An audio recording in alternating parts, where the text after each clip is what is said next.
Now, Imam al-Bukhari had 1,000 dinar. We're talking almost $1 million. Imam Bukhari said, I went to the edge of the boat and I threw it in the ocean. So this man said, why did you do this? Yeah. He said, look. In this scenario, it was 700,000 USD. Some people would compromise their reputation for 1,000 USD. But think about this, right? People don't realize this, but many of these people research Islamic stuff. When eBay first came out with the idea of rating customers, they took that from... Really? What was the story behind this? This is interesting. Again, from a business perspective, when you do business, people need to be able to...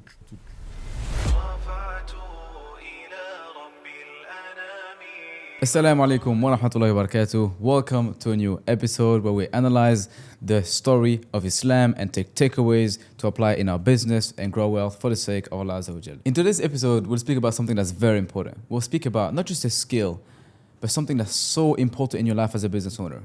Your reputation. It's something that you only have once and you need to preserve it for your entire life because you only have one. That is beautiful. For today's lesson, I'm going to deviate a little bit away from the Sahaba. He said this. I was about to say, okay, which Sahaba is it? And he said, it's not a Sahaba. So now he got my attention. I'm gonna shock you guys a little bit. And we're going to talk about one of the great scholars of Islam, Imam al-Bukhari. Imam al-Hafiz, the great scholar, Muhammad ibn Ismail al-Bukhari. Everybody has heard Sahih al-Bukhari, right? Yeah. But did you know how he got to be so reputable? Not at all. That's Imam very Bukhari, interesting, by the way, because we're going to speak about reputation, which is so important about business. And he authenticated most of the hadith, and the vast majority of the hadith you will hear, it will be from Sahih Bukhari. Imam al-Bukhari, yeah. Or the most authentic of them anyway. Imam al-Bukhari was wealthy, which many people don't realize. His father was a very strong businessman. Okay, what was he doing? He used to do trade, all commodities, different commodities, not just cloth and things, but major commodities, food, so much. So he would buy for a cheaper price and resell. That's what you mean he would with buy trading. and he would resell in different locations. So he would trade it, he would buy it in one location, bring it, and he would travel for business. Okay. And in one of the authentic and well-known stories, he went on a ship on a business journey. It's not now a religious journey, right? His father had set up the business and he had taken it to the next level. So even though he was spending his time in hadith and doing the khidmah of the deen, collecting hadith, but he was also at the same time working on his business and keeping himself independent and wealthy enough that he didn't need anybody. Now Imam al-Bukhari on this journey had 1,000 dinar. Okay. A gold dinar is going to be approximately Islamic gold dinar about 700 USD today. Okay, and he had 1,000 of them. He had 1,000 of them. Okay. So that's about 700,000 USD. We're talking almost $1 million. Okay? And he had this money with him to use in trade. Now he's on a ship. A man comes up to him and says, Are you Muhammad ibn Ismail al-Bukhari? Like he recognized him, And he tells him, yes, I'm your brother Muhammad ibn Ismail. And he's like, oh, like I've heard so much about you. What are you doing? So Imam Bukhari tells him, I'm on a business trip. I've got 1,000 dinar. I'm going to go to this place. I'm going to buy these products and they're going to have them shipped and we're going to sell them and this and this and this. He was very honest. Mm-hmm. This man, unfortunately, was an evil man. And many times in your business, you got to deal with people like this.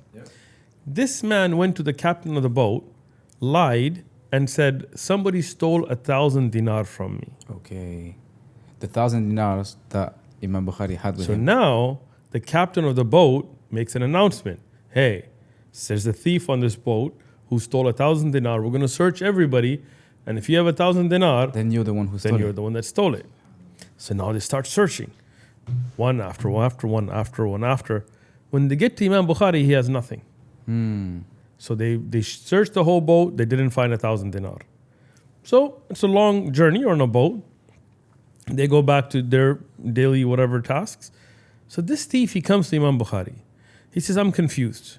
He goes, I know I lied, but I know you would never lie. So if you told me you had 1,000 dinar, you had 1,000 dinar. What'd you do with it?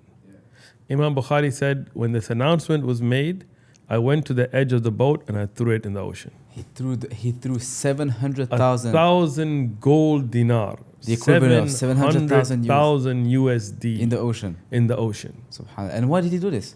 So this man said, why did you do this? Yeah. He said, look, if you had said, no, this is my money, and you described it, maybe they would have said, keep it. And they would have, arrested me.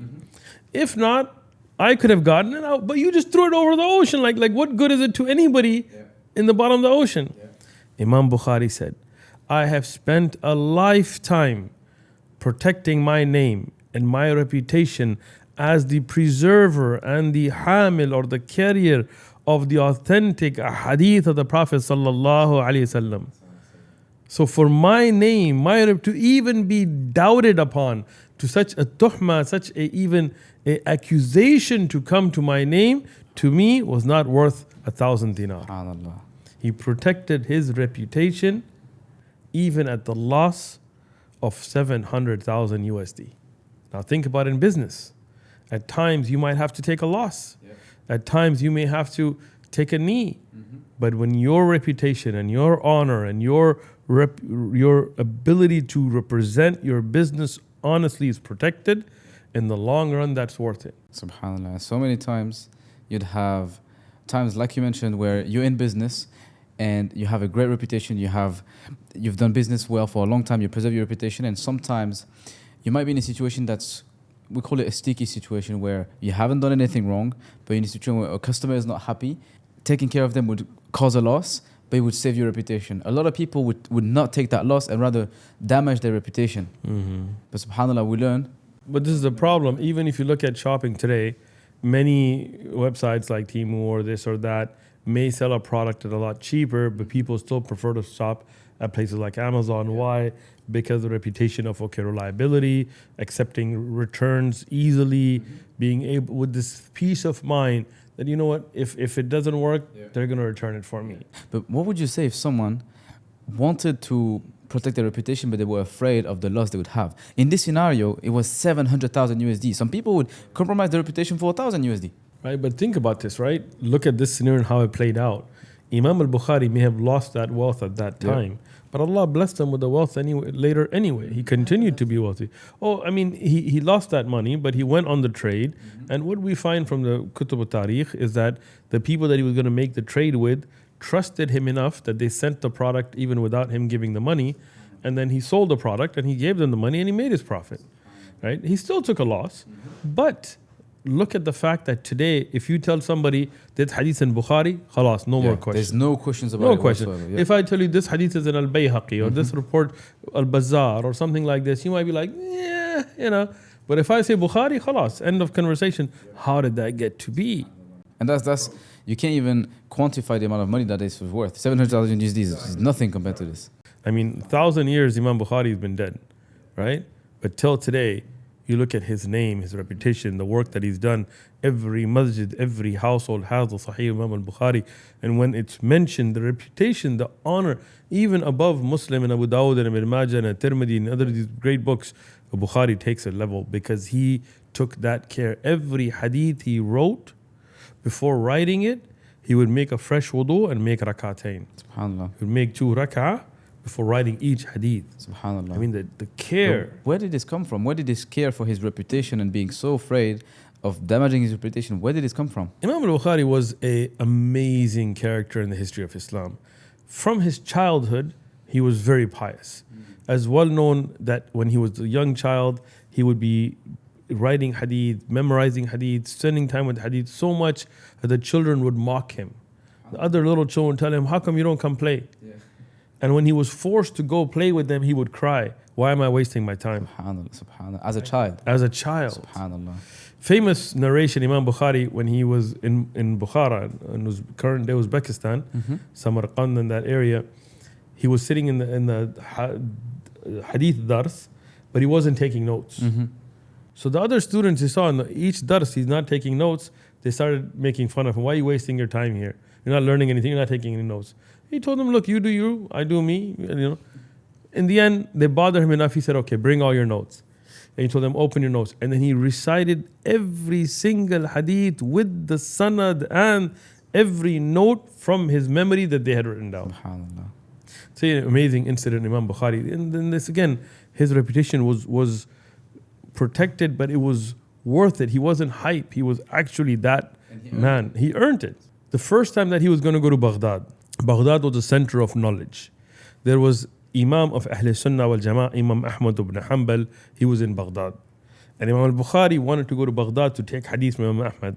In fact, in his Sahih, he reports hadith from Imam Ahmad. So when he was going to come to Baghdad, a lot of hype. People said, oh, this young man who's got, just like in business, if there's somebody who's got a really hot product and there's hype behind it. There's hype behind it, people want to buy it. Yeah. So then people want to see, is this really that good? Like, you want to say peptide do this, or you want to say this. What is it really that, worth it? Is the hype worth the hype? That's it. There you go. So what they did in Baghdad, the people of Baghdad, not the scholars, but some people, they said, look, we're going to test this young man. Bukhari was very young, in his teens, So they said, okay, when he comes, we're going to tell him, you know what, in your honor, we have a feast. You're a person of hadith, you're a scholar, we're going to have food. And during the feast, we're just going to have some people read hadith. Like instead of entertainment at that time, the good people, they would just have somebody read hadith. So they didn't tell him this, but it was a test. And the test was they were going to switch up the chains of the hadith. Okay, the order. Not the order, the chain of the narrators. Okay. So for example, like today, we don't even think about the actual sanad, but that was the most important thing to the people of hadith, the asanid. So for example, we would say Ibn Abi Layla reports from Abdurrahman, from this, who he was reporting from Abu Hurairah, from the Prophet ﷺ. This is the chain, right? So they kept the chain correct, but if this chain matched this hadith, they moved it to the next hadith, right? They said, let's see if he catches it. They took 10 people and they tell them read 10 hadith each. So 100 hadith, each chain is switched to another hadith. So the chain is still correct. So like today, I guarantee none of us would catch it at all, right? So Imam Bukhari, he comes and they're having food together and they're sitting. And they said, just in your honor, we're going to have some people read hadith. He said, okay. So one man got up and he started reading the first hadith, the second, with the chain. So he said, حدثنا وقال وقيل وعن, like, the whole chain, right? So Imam Bukhari, when he says the hadith, he says, لا أعرفه, I don't know this hadith. Second hadith is, I don't know it. Third, fourth, fifth, sixth, seventh, eighth, ninth, 10th. Every time he would say, I don't know this hadith. And they said, look at all this hype on this guy. He doesn't even know this hadith. And second guy, third guy, fourth, fifth, sixth, seventh, eighth, ninth, 10th. So 10 people, 10 hadith each. Everyone, Imam Bukhari goes, I don't know them. So they're like, oh, you don't know any of these hadith? He goes, no, but the first chain he recited matches the seventh chain he recited. The second chain he recited matches the fourth one the eighth guy did. And from his memory, he fixed all the chains. SubhanAllah. Oh, that is a genius. Do you know that when eBay first came out with the idea of rating customers, as it's been eBay, reported, the platform where people buy and sell. Exactly. Yeah. We're one of the pioneers of this, giving ratings online before Amazon. Exactly. They took that from Mustalah al-Hadith. Really? The science of Hadith, Jar wa Ta'deel. What was the story behind this? This is interesting. So it's interesting. Sheikh Yusuf Esses told me about this when we were sitting down one time, and then I found some writings about it as well. When they were coming up with this platform that you could buy and sell online from individuals, they had this problem of how to trust the reputation of a seller, because these are random you're buying people. And selling from people who don't own a business. They just have something at home. They want to sell it on eBay. Yeah. And the people behind the business concept saw the concept of Islamic hadith sciences. They said in it you would have ulama of Jarh wa Ta'deel. People don't realize this, but many of these people research Islamic stuff.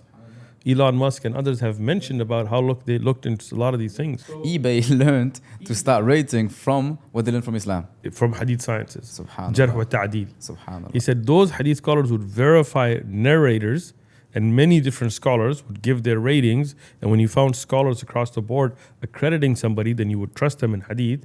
He said, then we're going to have a way that will have people raid the sellers and give them a grading. And with mass gradings, we'll figure out who's trustworthy in the long run or not. So protect your reputation in the way of the Salaf al-Salihin, in the way of the great scholars of the past.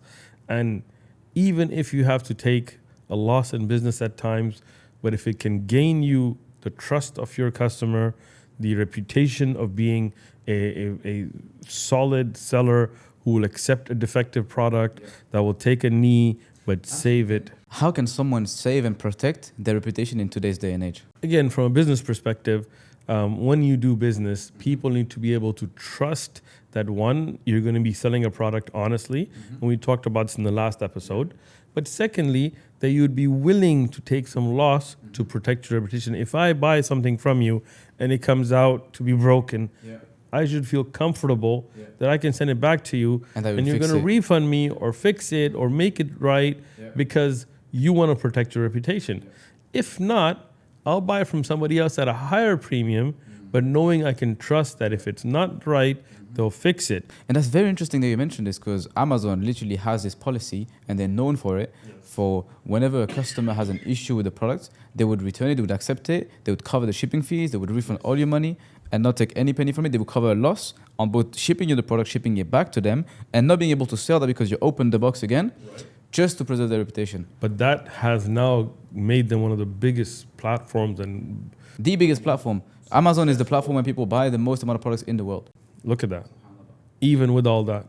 And we could have learned this principle from our Salaf al-Salihin and beat them to it. That's amazing. Barakallah feek, Jazakallah khair. Hayakallah. Another beautiful episode. Another beautiful episode. Another one coming soon.